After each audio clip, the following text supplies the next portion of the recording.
ကျွန်တော်တို့ကဘာသာပြန်မယ်ဆိုရင်တယောက်နဲ့တယောက်အဖော်ဆက်ခြင်းသဘောလေးမှာသုံးတယ်ဟုတ်ပြီနော်သူ့ရဲ့ address ကအဲ့ဒီ D ဒီ apostrophe D ဒီဟတ်ဒီဟာပါ HAT hat better plus va1 နဲ့ကျွန်တော်တို့သုံးပါတယ်အဲ့ဒါဒီ apostrophe D better ပါ va1 မြန်မာလို့ဆိုရင်ကောင်းမယ်ဆိုပြီးအဲ့မှာသတိထားဖို့ရှိတာကဘာလဲဆိုတော့ဟာဒီ HAD ဟာဒီအပြောင်းလဲမရှိပါဘူးပုံသေးသုံးရတာပါ better နဲ့ hat better ဆိုပြီးတော့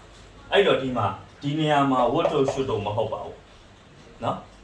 hat better not မသွားရင်ကောင်းမယ်ဒီ not ရဲ့အနောက်မှာဒီ go ဆိုတဲ့ဟာကိုထည့်ပြန်ပြီအင်္ဂလိပ်စကားပြောရင်အဲ့လိုမျိုးဖြတ်ပြီးပြောတယ်အပြည့်စုံပါခြင်းမှပါလာမယ်သို့တော့အပေါ်မှာရှိတဲ့စကားအဆက်ကိုယူပြီးတော့သူ့ရေတို့ကိုဘာသာပြန်ပေးရကိုပြောရင်လည်းအဲ့တိုင်းပြောခွင့်ရှိတယ်နော်ဒါသူ့အင်္ဂလိပ်လိုမျိုးအစ်စ်တွေရဲ့ spoken test တွေသူတို့အချင်းချင်းပြောကြတဲ့ဟာတွေကိုလုပ်တာအဲ့တော့ဒီမှာ I have an exam စာမိုးပွဲရှိပြီနော်အဲ့တော့ကျွန်တော်တို့က have an exam ရှိတယ်စစ်စံ exam ရှိတယ် take an exam ဆိုပြီးတော့ရှိတယ်အဲ့ဒါကစောင်းမွဲဖြေဖို့တွေနဲ့ပတ်သက်လို့ပြောတာ make an exam ဆိုကိုကစာစစ်တဲ့အဲ့ဒါလေးတစ်ချက်ဒီအဲ့တော့ဒီမှာကျွန်တော်တို့ကဒီ exam လို့ရေးလိုက်ရင်ဒီ exam လို့ပြောလို့ရှိရင် spoken ကိုပြောတာဖြစ်ပြီးတော့ written မှာဆိုရင် examination ဆိုပြီးအပြည့်ရေးပေးရ spoken မှာပဲခြုံဝင်ရှိတယ်အဲ့ဒါကို contraction လို့ပြောတာအဲ့တော့ကျွန်တော်တို့ contraction ကဒီမှာလဲဒီလိုခြုံတာလဲရှိတယ်ဒီလိုခြုံပြီးတော့စကားကုန်းတွေထဲမှာခြုံပြောတာလည်းရှိတယ်အဲ့ဒါကိုတစ်ချက်နားလဲပြီ I have an exam tomorrow မနက်ဖြန်ငါမှာစာမိုးပွဲရှိတယ် I was about to study အဲ့ဒီမှာလာပြန်ပြီဒီမှာ was about to plus va1 အဲ့ဒီ was နေရာမှာ be about to va1 ဆိုပြီးကျွန်တော်တို့ကကြက်ပြရတယ်ကြက်တဲ့အခါကျတော့လေ study လုပ်တဲ့အခါကျတော့ be about to va1ကျွန်တော်တို့ be about to va1 ဆိုလို့ရှိရင်မြန်မာလို့တော့မလို့ ancestor လေးလာခဲ့တော့မလို့ဒီ was တောင်လေးလာခဲ့တော့မလို့အဲ့တော့တခုကျွန်တော်ပြန်ဖြေကြည့်ပါဦး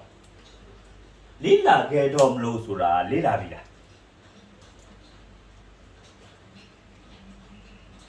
နော်လေးလာခဲ့တော့မလို့ဆိုတာလေးလာပြီလားလေးလာသေးပါမလေးလာသေးဘူးဟုတ်တယ်နော်အဲ့ဒီတော့ကျွန်တော်တို့ကဒီမှာအကယ် I am about to study ဆိုရင်ငါလေးလာတော့မလို့ဆိုပြီးသွားဖြစ်မှာဟုတ်တယ်မလားအဲ့လိုငါလေးလာတော့မလို့ဆိုပြီးသွားဖြစ်ရင်မလုပ်ရသေးတဲ့ action တစ်ခုဖြစ်နေတယ်သူကိုယ်တိုင်ကအနာဂတ်သဘောကိုဆောင်တာဖြစ်တဲ့အတွက် share well ဆိုတဲ့အနာဂတ်ပြစကားလုံးတွေနဲ့တွဲပြီးတော့အလုံးမလုပ်ပါဘူးရမယ်နော်သူ့မှန်ရိုက်တိုင်း be about to va1 အဲ့ b နေရာမှာ am is a word ဆိုရအောင်ထည့်လို့ရ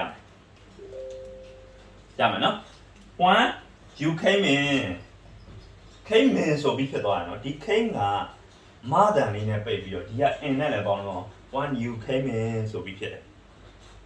တေချာပုံနဲ့လုပ်ကြည့်ရင်လေ you know how is this ဒါဘယ်လိုလဲဆိုတာမင်းသိပါမယ်သိပါတယ် if you don't study မင်းမလေ့လာခဲ့ရင် you don't pass မင်းစောင်းမွဲလည်းအောင်မှာမဟုတ်ဘူးမင်းစာမကြည့်တော့စောင်းမွဲမအောင်လေဆိုတာကိုပြောတာ that goes without saying အဲ့ဒီ that နေရာမှာ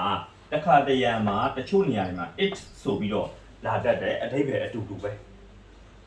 လူတိုင်းသိတယ်ကွာဘာပြောနေစရာလို့လဲဆိုတဲ့အဓိပ္ပာယ်ထွက်ပါတယ်အဲ့ဒါဒီအတွဲလိုက် face ကြက်ထားရမယ်ဟာလေးပါ that go without saying အဲ့ကြတော့မှဒီက A ရပြောတယ် exam tomorrow ဟာမနေ့ပြန်ဆောင်ပွဲအိုးဆိုတော့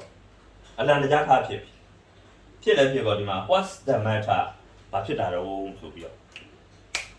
ဘာဖြစ်တာလဲဆိုတော့ I just remember ငါလည်းအခုလေးတင်သတိရခဲ့ပြီ I have an exam too ငါမှလည်းစာမိုးပွဲရှိတယ်ဆိုတော့ငါမှလည်းစာမိုးပွဲရှိတာငါအခုလေးတင်သတိရခဲ့ပြီအမှတ်ရခဲ့ပြီအဲ့တော့ဒီက B ရပါတော့ we can go to the movies on Saturday စနေနေ့မှာငါတို့သွားနိုင်တာပေါ့ဆိုပြီးဖြစ်ကြမယ်နော်ရမယ်ဆိုတဲ့အခါကျတော့အဲ့ဒီဟာကူအောင်လား